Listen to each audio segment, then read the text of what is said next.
ন্যাংটা করে যদি বহরমপুর থেকে পাঠাতে না পারে তা আমার নামে কুকুর বুঝে তুলেন আপনাকে হাদিসের দৌড়া মারা হয়ে গেল। আপনারা ফেসবুকে ইউটিউবে দেখছেন, আমি 2-3 সপ্তাহ আগে বয়ান করেছি, বয়ান এমনি করিনি। মুর্শিদাবাদের একজন বক্তা অকাট্য ভাষায় আমাদের বাব্বাটাকে গালিগালাজ করেছে। তার পিতার নাম হাস্য কৌতুক অভিনেতা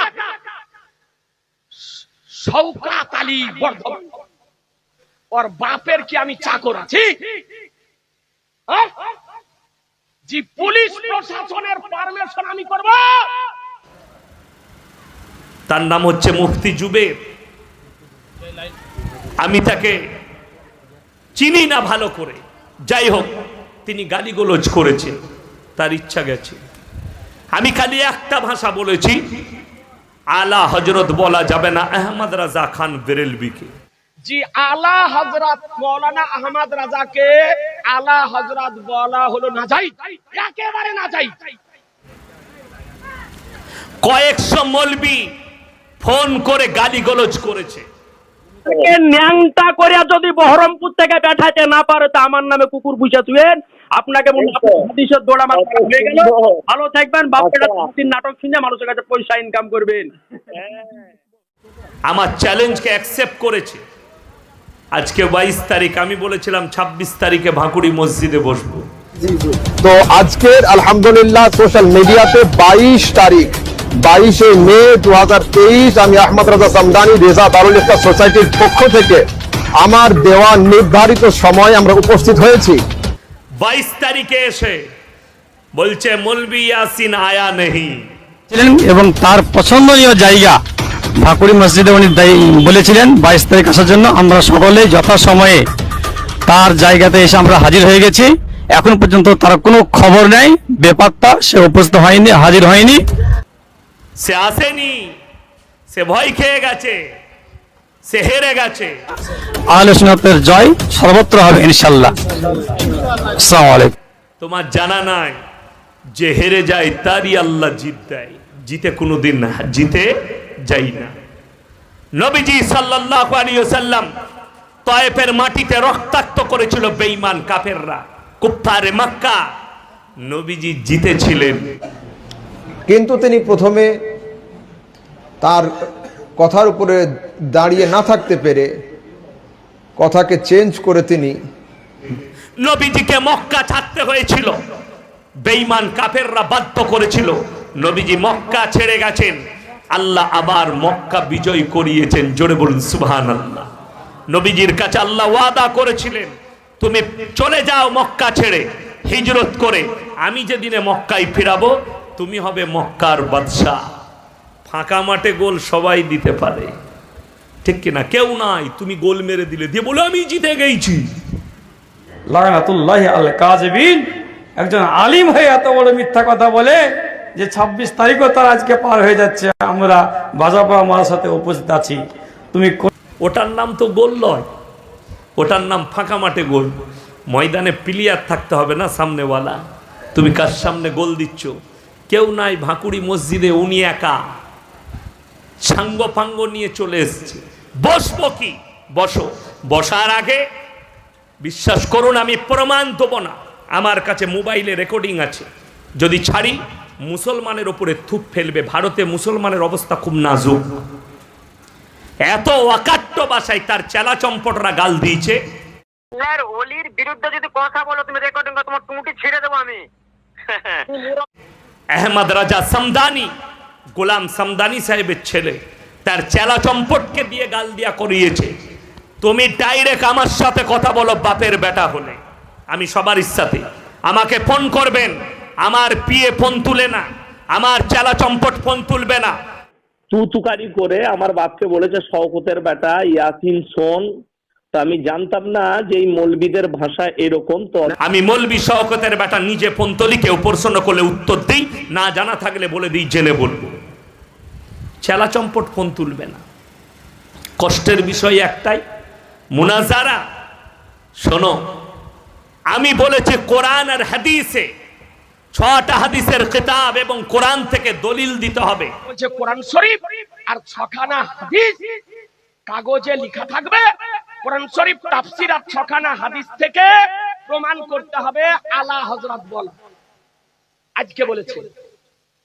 আর কাগজে লেখা থাকবে পুলিশ প্রশাসনের যেন থাকে।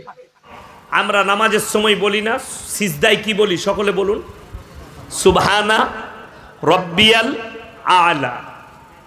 আল্লাহ সব থেকে উঁচু না উঁচু নয়? কথা বলে না? সব থেকে উঁচু কে? আল্লাহ। আল্লাহ সর্বক্ষণের জন্য সর্বের সর্বা। কেউ যদি বলে তিনি আহমদ রাজা খান বেরেলভী রহমতুল্লাহ আলাই, তিনি নিজের যুগে বড় আলেম, নিজের যুগের আলা, আমি মাথা নত করে মেনে নেব, ঠিক বলেছ, আমি ওটাতে অ্যাকসেপ্ট করি, ঠিক আছে, নিজের যুগের আলা। কিন্তু সর্বসময়ের জন্যে কিয়ামত পর্যন্ত যদি আলা বলো, তাহলে আল্লাহর জন্যে ফিরাউন নিজে বলেছিল আলা রব্বুকুমুল আলা, আমি হচ্ছি সব থেকে বড় আলা। জোরে বলুন নাউজুবিল্লাহ। এটা ফিরাউনের ভাষা, বড় কষ্ট লাগে। আমার বেরেলি ভাই দিকে বলবো, যদি তোমাদের মনে হয় আমি তোমাদিকে ব্যথা দিবার জন্য বলেছি, তাহলে আমি বলে দিলাম আমি তোমাদিকে ব্যথা দিবার জন্য বলিনি, তোমাদিকে আমি আঘাত করার জন্য বলিনি। কোনো ভাই যদি আঘাত পেয়ে থাকেন যে ইয়াসিন সাহেব বলেছে, আমি বলেছি আমার কাছে চিরকালের জন্য আলা হযরত বলা না যায়, সেটা আমার কাছে আমি বলেছি। যদি মনে হয় যে ইয়াসিন সাহেব আমাকে আঘাত দিয়েছে, তো আমি তোমার কাছে ক্ষমা প্রার্থী, তুমি আঘাত পেও না। কেন? ইসলাম কেউকে আঘাত দিতে শেখাই না। কিন্তু আমি কিয়ামত পর্যন্ত, আমার মৃত্যু চলে এলেও, আমার মৃত্যুর দিন পর্যন্ত আমি মেনে নিতে পারবো না যে কেউ সর্বকালের জন্য আলা হবে। সর্বকালের জন্য আলা একমাত্র রব্বুল আলামিন, আল্লাহ রব্বুল আলামিন। যদি বলেন কোরআন আর হাদিসে কোন নবীকে, কোন রসুলকে, কোন সাহাবীকে, কোন তাবিনকে, কোন তাবে তাবিনকে, আম্মায়ে সলিহিনকে, ফুকায়ে সলিহিনকে, 4 জন ইমামকে কোন জায়গায় আলা বলা হয়নি। হ্যাঁ, ইমামে আজম বলা হয়েছে, তিনি নিজের যুগের সব থেকে বড় ইমাম।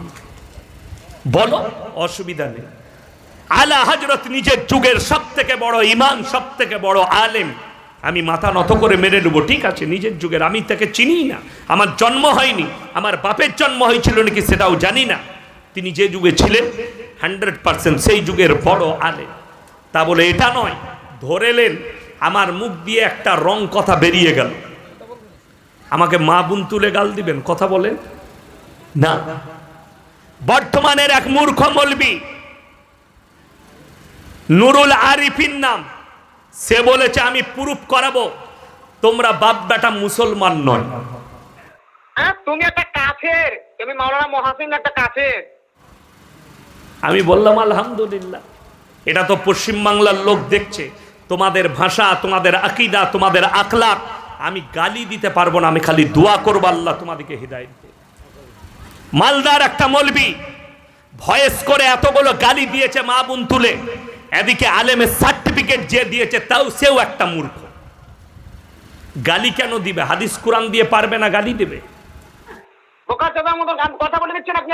আর গালিগালাজ করছো কেন তুমি?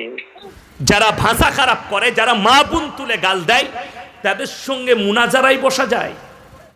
ইয়াসিন আলীকে আজকে তার মৃত্যু পর্যন্ত টাইম দেওয়া থাকলো, আজকে এ আলা হযরত লিখা জায়েজ কিনা এই নিয়ে তার সঙ্গে মুনাজারার তার চ্যালেঞ্জ কবুল করেছি এবং তাকে আবারও মুনাজারায় বসার জন্য আহ্বান করতেছি যে তাদের সঙ্গে বাহাস করা যায়।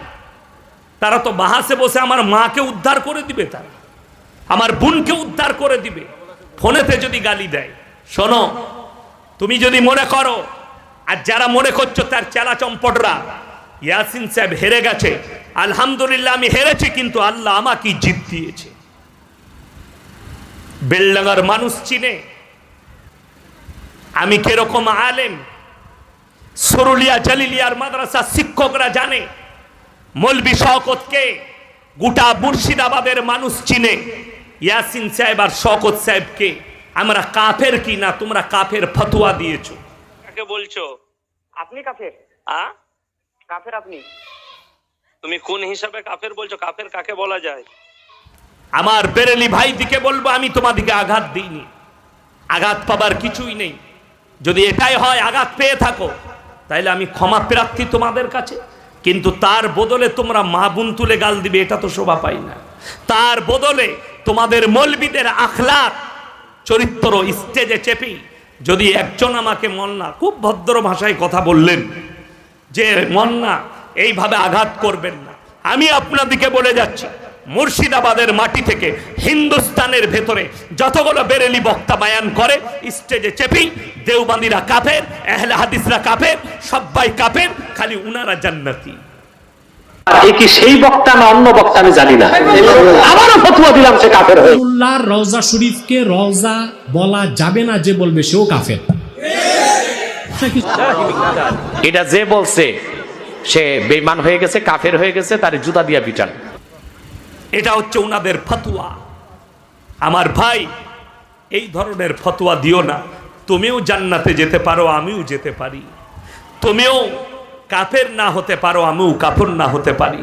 হয়তো তুমি আমাকে কাফের বললে, আর আমি যদি মুমিন হয়ে থাকি তো এই কুফরিটা তোমার উপরে বাড়তে যাবে, তোমার হাদিস জানা নেই, ভালো করে জানো। ওই জন্যে মুসলমান ভাই, এডুকেশন অবশ্যই দরকার, কোরআন হাদিসের জ্ঞান অর্জন করুন। আমি যুবক থেকে বলে যাব, সবাই হাত তুলে বলুন আজ থেকে কোরআন হাদিসের চর্চা করব, জোরে বলুন ইনশাআল্লাহ।